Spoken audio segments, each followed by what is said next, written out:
Crônicas do Amanhecer. Por Feijão Centro Espírita Allan Kardec de Balneário Gaivota. 13 de dezembro de 2019. Como as mulheres do Antigo Egito faziam para descobrir a gravidez? A utilização de métodos que detectem gravidez na antiguidade é algo muito estranho ao pensamento moderno. Para nós, basta passar na farmácia mais próxima que a dúvida estará resolvida. Mas como as mulheres do Antigo Egito faziam para detectar se estavam grávidas ou não? Confira abaixo as últimas pesquisas na área. Método eficaz. Segundo o egiptólogo Kim Hilt, da Universidade de Copenhague, as egípcias de 3.500 anos atrás costumavam urinar em sacos de cevada e emer variedade de trigo, observando o que acontecia com ambos. No entanto, ela teria que esperar mais do que alguns minutos para ver uma mudança. Se eles crescerem, ela dará à luz. Se a cevada crescer, é um menino. Se emer crescer, é uma menina. Se eles não crescerem, ela não dará à luz, afirma o pesquisador. Estudado por historiadores e médicos, esse método antigo também foi confirmado por institutos nacionais de saúde com 70% de eficácia. Os modernos testes de gravidez dependem de proteínas que podem detectar um hormônio chamado gonadotrofina coriônica humana (HCG), mas os cientistas especulam que esse teste antigo funcionou tão bem porque níveis elevados de estrogênio na urina da mulher podem ter promovido o crescimento de sementes, afirmou um dos centros. Os ensinamentos são provenientes da coleção Papyrus Carlsberg, que inclui aproximadamente 1.400 manuscritos datados entre 2000 a.C. e 1000 d.C. Além dos conhecimentos médicos, ele contém informações sobre astronomia, botânica e astrologia. Os textos estão danificados, escritos em um script antigo que poucas pessoas podem ler, e a terminologia é imensamente complexa. Há menos de uma dúzia de papiros médicos egípcios bem preservados. Qualquer coisa nova lançará uma luz importante, afirmou Hilt à rede televisiva CNN. Para Sophie Schild, pesquisadora do projeto, os manuscritos ensinam também sobre as trocas culturais entre os egípcios e outros povos. Muitas das ideias nos textos médicos do Antigo Egito aparecem novamente em textos gregos e romanos posteriores. A partir dali, eles se espalham para os textos médicos medievais no Oriente Médio. Você pode encontrar vestígios até a medicina pré-moderna. Na Revista Espírita de abril e novembro de 1858, Allan Kardec traz um diálogo com o espírito do egípcio Nemet Ali, que é questionado sobre o seu país. Poderíeis reportar-vos aos tempos da antiguidade, quando o Egito era florescente, e dizer-nos quais foram as causas de sua decadência moral?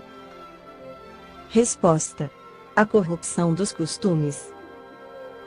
Parece que fazieis pouco caso dos monumentos históricos que cobrem o solo do Egito. Não podemos compreender essa indiferença da parte de um príncipe amigo do progresso. Resposta: que importa o passado? O presente não o substituiria. Poderíeis explicar-vos mais claramente? Resposta: sim. Não era necessário lembrar ao egípcio envelhecido um passado muito brilhante, não o teria compreendido. Menosprezei aquilo que me pareceu inútil, não poderia ter me enganado. Os sacerdotes do Antigo Egito tinham conhecimento da doutrina espírita? Resposta: era deles. Recebiam manifestações? Resposta: sim. As manifestações obtidas pelos sacerdotes egípcios provinham da mesma fonte que as recebidas por Moisés? Resposta: sim, ele foi iniciado por elas. porque as manifestações de Moisés eram mais poderosas que as recebidas pelos sacerdotes egípcios? Resposta: Moisés queria revelar, os sacerdotes egípcios, apenas ocultar. Acreditais que a doutrina dos sacerdotes egípcios tivesse alguma relação com a dos indianos? Resposta: sim, todas as religiões primitivas estão ligadas entre si por laços quase imperceptíveis, procedem de uma mesma fonte. Dentre essas duas religiões, a dos egípcios e a dos indianos, qual delas é a mãe da outra? Resposta: são irmãs. Como se explica que em vida erais tão pouco esclarecidos sobre essas questões, e agora podeis respondê-las com tanta profundidade? Resposta: outras existências me ensinaram. No estado errante em que estais agora, tendes, pois, pleno conhecimento de vossas existências anteriores? Resposta: sim, exceto da última. Haveis, pois, vivido no tempo dos faraós? Resposta: sim, 3 vezes vivi no solo egípcio como sacerdote, como mendigo e como príncipe. Sob que reinado foste sacerdote? Resposta: já faz tanto tempo. O príncipe era vosso Sesostris. Conforme isso, parece que não progredistes, uma vez que espiais, agora, os erros da vossa última existência. Resposta: sim, progredi lentamente. Acaso era eu perfeito por ter sido sacerdote? Porque foste sacerdote àquela época é que pudestes falar com conhecimento de causa da antiga religião dos egípcios? Resposta: sim, mas não sou bastante perfeito para tudo saber, outros leem no passado como no livro aberto. Poderíeis dar-nos uma explicação sobre o motivo da construção das pirâmides? Resposta: é muito tarde.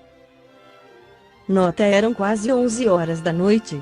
Na Revista Espírita de novembro de 1858 traz mais um diálogo com o espírito do egípcio Mehmet Ali, pois que vivestes ao tempo dos faraós, poderíeis dizer-nos com que finalidade foram as pirâmides construídas? Resposta: são sepulcros, sepulcros e templos, ali ocorriam grandes manifestações.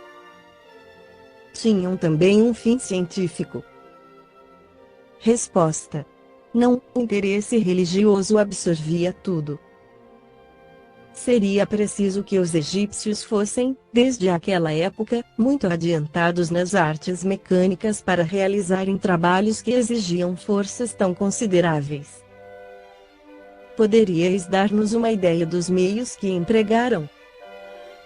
Resposta: massas humanas gemeram sob o peso de pedras que atravessaram os séculos. O homem era a máquina.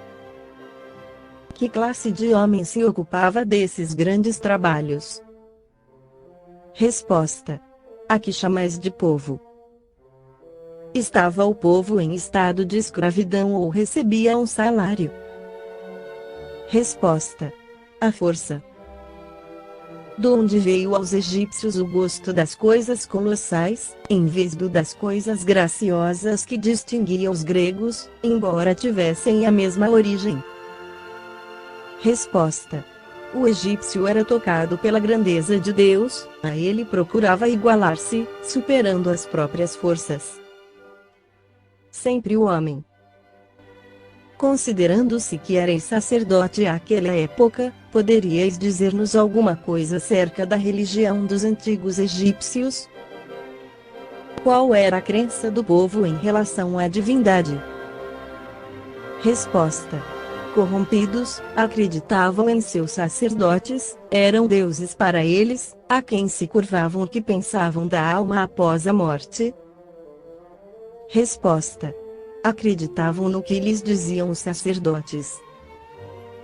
Sob o duplo ponto de vista de Deus e da alma, tinham os sacerdotes ideias mais sadias que o povo.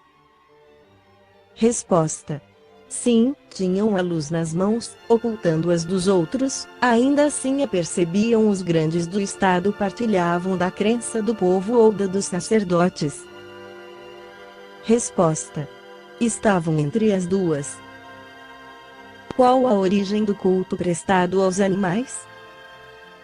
Resposta: queriam desviar de Deus o homem e mantê-lo sob seu domínio, dando-lhe como deuses seres inferiores. Até certo ponto concebe-se o culto dos animais domésticos, mas não se compreende dos animais imundos e prejudiciais, tais como as serpentes, crocodilos, etc.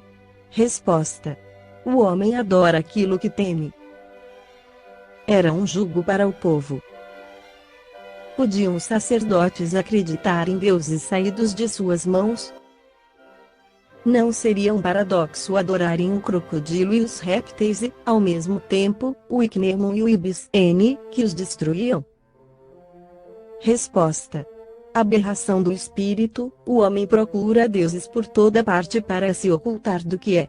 Porque Osíris era representado com uma cabeça de gavião e Anubis com a de um cão? Resposta: o egípcio gostava de personificar sob a forma de emblemas claros. Anubis era bom, o gavião que estraçalha representava o cruel Osíris.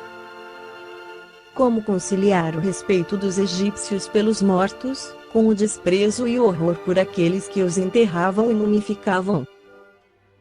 Resposta: o cadáver era um instrumento de manifestações. Segundo eles, o espírito retornava ao corpo que havia animado. Como um dos instrumentos de culto, o cadáver era sagrado e o desprezo perseguia aquele que ousava violar a santidade da morte. A conservação dos corpos dava lugar a manifestações mais numerosas? Resposta: mais longas, isto é, o espírito voltava por mais tempo, desde que o instrumento fosse dócil.